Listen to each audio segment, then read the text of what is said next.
चौधरी छोटूराम जी ने कहा था, ये गांव की वो व्यवस्था है जहां पर तुरंत सबका न्याय मिल जाता है, सबको पता होता है कौन अपराधी है और किसको न्याय चाहिए। अगर मेरे साथ कोई दिक्कत आती है, मैं सबसे पहले अपने डिस्ट्रिक्ट के थाने और वहां जाऊंगा, बात रखूंगा। वहां नहीं सुनी जाएगी, विधायक के पास जाऊंगा, और विधायक के पास नहीं सुनी जाएगी, सांसद के पास जाऊंगा। लेकिन आज ऐसी परिस्थिति आ रही है, ना विधायक सुन रहा, ना सांसद सुन रहा, ना सरकार के अधिकारी सुन रहे, ना कर्मचारी। उस संसद में रोटी पानी सब कुछ आपको भेजते हैं, आपने हमारे पैसे से इतना बड़ा हवाई जहाज दे लिया, हम अपना न्याय भी नहीं मांग सकते क्या? हमें अपने को जोड़कर एक ताकत बनानी पड़ेगी, आगे चलना पड़ेगा, चाहे वो हमारी गांव की व्यवस्था है, चाहे समाज की व्यवस्था कहें, चाहे खाप की व्यवस्था कहें। आज हमारी जरूरत आन पड़ी है, हमको दोबारा से मुट्ठी बंद कर एक तंत्र में निकलना पड़ेगा, अपनी सोच बदलनी पड़ेगी। तो हम सब एक व्यवस्था के हिस्सा हैं, हम सब ह्यूमन बीइंग हैं, और वो व्यवस्था हिंदुस्तान की जो मैंने देखी है वो गांव से चलती है। और उस गांव में एक व्यवस्था आज शायद वो नहीं बची, लेकिन हमने जाती जाती वो देखी है। उस गांव में डॉक्टर भी होता था जिसे हम हकीम कहते थे, उस गांव में मोची भी होता था, उस गांव में दर्जी भी होता था, उस गांव में सब कुछ था, लेकिन जाति व्यवस्था नहीं। सिर्फ ये कहते थे, जाओ भाई तेरे फलाना चाचा से, जफर चाचा से लिया 2 गोली और भाग लिए। हर चीज एक नेक होता था, मैंने कभी नहीं देखा बिना चाचा ताऊ के किसी से बात की हो, चाहे वो किसी भी जाति विशेष से हो। लेकिन आज बांट दिया गया। मैं तो जहां से पढ़ा हूं, रोहतक से पढ़ा हूं, रोहतक में संस्था का बहुत पुराना स्कूल है, एक सभी संस्थाओं के हैं, जाट संस्था है, वैश्य संस्था है, गौड़ संस्था है, सैनिक संस्था है, सभी संस्था है। और मैं जिस संस्था से पढ़ा हुआ हूं, जाट संस्था से, वहां 20% भी जाट नहीं थे, 80% अदर्स थे। शायद मनोहर लाल खट्टर, शत्रुजीत कपूर जो आज डीजीपी है, वो उसी स्कूल से पढ़े हुए। गौड़ स्कूल में मेरे साथी थे, वहां 20% ब्राह्मण नहीं थे और साथी थे। एक अच्छी व्यवस्था थी, जिसे हम कहें गांव की हड़की मूठ की व्यवस्था। आज दोबारा मलिक साहब ने बड़ा अच्छा प्रायोजन किया जोड़ने का। वही व्यवस्था कौन सी? हमारी हल्की सीरी साझी की व्यवस्था। जो अन्न उत्पन्न करता है उसे क्या मिलता है, और जो बहलाते फुसलाते हैं उन्हें क्या मिलता है। भाई हम खापों की व्यवस्था में पले बड़े, जो बड़े कह देते बोला भाई ये 25 गांव के हो गए। गांव दोनों तरह की व्यवस्था है। गांव में आप देखोगे सभी नेताओं ने कहा कि भारत गांव में बसता है। गांव की व्यवस्था क्या थी? गांव गणतांत्रिक भी है, गांव लोकतांत्रिक भी है। जब गांव के ऊपर बात आती है, गांव गणतांत्रिक हो जाता है, अपने आप को एक कर लेता है। और गांव के अंदर चुनने की बात आती है, गांव लोकतांत्रिक हो जाता है। अलग अलग पंच और लोग बैठ जाते हैं और वो निर्णय लेते हैं, ये सही है और ये गलत है। चौधरी छोटूराम जी ने कहा था, ये गांव की वो व्यवस्था है जहां पर तुरंत सबका न्याय मिल जाता है, सबको पता होता है कौन अपराधी है और किसको न्याय चाहिए। 5 व्यक्ति बैठ के न्याय कर देते हैं। और आज हम सुप्रीम कोर्ट के प्रांगण में बैठे हैं। इस देश में जहां औरतों को निर्वस्त्र घुमाया जाता है, जहां इसी दिल्ली में इस देश की आन बान शान पहलवानों को, उनकी इज्जत को यहां रोंदा जाता है। इसी देश में एक छोटी बच्ची के साथ बलात्कार होता है, वो बच्चियां गेट के दरवाजे पीट रही है, समाज से आवाज लगा रही है, भाई मुझे बचाओ, भाई मुझे बचाओ। अरे वो बच्ची देश की है, हमारी अपनी है। ये हमें सोचना होगा। अगर हम इस धर्म और जाति से ऊपर उठ के देखें कि वो बच्ची मेरी बच्ची है, मुझे एहसास हो जाएगा, अरे किसी की तो बच्ची है, अगर आज मैं उसे नहीं बचाऊंगा तो कल को मेरी बच्ची भी यही है, उसे कौन बचाएगा। आज हमें जो अनडिवाइडेड व्यवस्था के लिए दोबारा आना पड़ा, क्यों आना? मेरे से पहले वक्ता सारा विस्तार से बता के गए हैं, मैं ज्यादा समय नहीं लूंगा। लेकिन देश आजाद हुआ, देश में संविधान का राज आया और हमें लगा कि एक लोकतांत्रिक व्यवस्था है, हमने अपने चुने हुए प्रतिनिधि भेजे। मलिक साहब ने बड़े अच्छे से बताया कि वहां जा जाते हैं सत्ता और विपक्ष नहीं होता, वो चुने हुए सांसद होते हैं।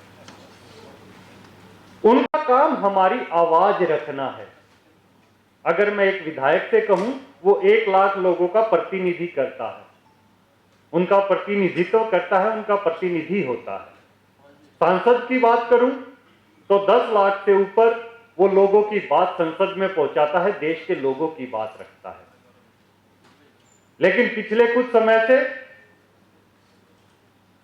हम देख रहे हैं, 10 साल से हर व्यक्ति सिर्फ और सिर्फ लीडर ऑफ हाउस के गुणगान करता है। अरे भाई, हमने आपको वहां हमारी समस्याएं रखने के लिए भेजा है, हमने आपको वहां गुणगान करने के लिए नहीं भेजा है। आप हमारी समस्या बताइए। कितने सांसद दिल्ली में जब यहां पहलवान बेटियों के साथ अन्याय हो रहा था तो वहां चिल्ला रहे थे? कितने सांसद, आज भी वो सांसद हैं, उन सांसदों के खिलाफ हम कार्रवाई कर रहे हैं, लेकिन कुछ सजा मिली नहीं। इस देश में एक मंत्री जिसकी जिम्मेदारी बनती है, वो किसानों के ऊपर गाड़ी चढ़ा देता है। अरे भाई, किस व्यवस्था में जी रहे हो? और मलिक साहब का धन्यवाद करूंगा, इन सारे मुद्दों को जोड़कर उन्होंने हमारी व्यवस्था की बात की है।